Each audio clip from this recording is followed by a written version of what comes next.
You know, a lot of people have been focused on Edward Snowden as the Patriot Act is set to expire this June. That's right. Now, if Congress doesn't act, the NSA, they'll lose a provision it's been using to justify monitoring phone calls and emails of millions of Americans. Now, we're going to play you a clip here of John Oliver's HBO interview with Snowden, and we're going to see here with what he has to say about the balance between privacy and protection. What you don't want is you don't want them spying inside their own country. Spies are great when they're on our side, but we can never forget that they're incredibly powerful and incredibly dangerous. And if they're off the leash, they can end up coming after us. Okay. I've had very strong opinions on him. Andrew and I haven't always agreed here on how we view Edward Snowden. Rarely. Yes.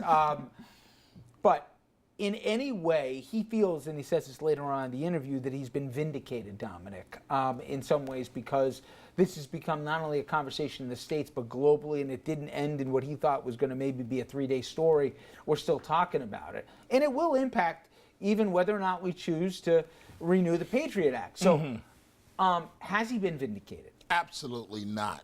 He says he's vindicated. Well, I'm King Tut. I mean, we can all sit around and say what we think, Go ahead, yeah. But I mean, come on. Maybe what he did at the end of the day was a good thing for America, but you cannot go around the laws and then want to come home and chastise the U.S. government and you're going to dictate for what's good for the rest of us. No, it doesn't work that way. You got to face the music. Hallelujah. I totally agree with everything you say. And I thought the biggest takeaway from that interview is what a fool he looked like. I think he went into that thinking, oh, I'm going to be doing some softball comedy interview. And he asked him some really pointed, tough questions. He admitted he hadn't even read all the documents. He admitted that turning them over to the media, where the Times ended up exposing, confidential information, classified information, ended up causing major problems, and I think he totally did not anticipate what kind of interview that would be. I happen to agree with them, but you don't. I mean, I think he's looking to justify what he did, and I think he knows he did something wrong, and I would agree that he did something wrong and he should be penalized for it, but I think his penalty should be weighed against the value of the information that we got as a result of it. I don't think he should be locked away forever and ever, but... I know, but we have seen, Andrew, this is a debate you and I have had, the Ellsbergs of the world. If they find what the United States government is doing that's morally wrong, do it, face your punishment, stand up and do it. Muhammad Ali didn't want to serve, didn't want to fight. You know what? He took his punishment. What did he do? He ran and he shopped around between China, Russia, and basically anyone who'd take him and talk to Chavez and the rest, and now he says, please take me back. But you know what? I'm a hero. Respectfully, I think we're having the wrong debate here, because whatever becomes of Ed Snowden, we'll find out, and that process will play out.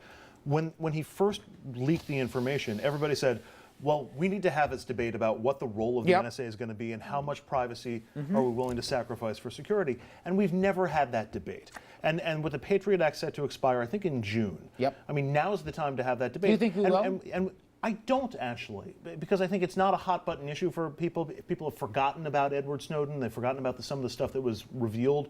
And people have forgotten about just how invasive the NSA, the federal government, is in your life and how much information they have. And that's a debate we need to have. I disagree with you that no one's had it. I mean, immediately after 9/11, everyone started having that debate. He may have brought a renewed focus to it. That's absolutely the wrong time to have that debate. Right after your house is broken into, isn't the time to start debating whether you need security for your house? Well, yeah, you can argue that, but it was such a catastrophic event. Of course, people are going to talk about it. I got to hit a break. I will say only one thing. I don't think the four of us, even the four of us, can fully say the scope and the limits of what surveillance is happening in the United States, and not just limited to the NSA, but how much surveillance we're willing to live with as a country right now. We still haven't, to be fair to thee.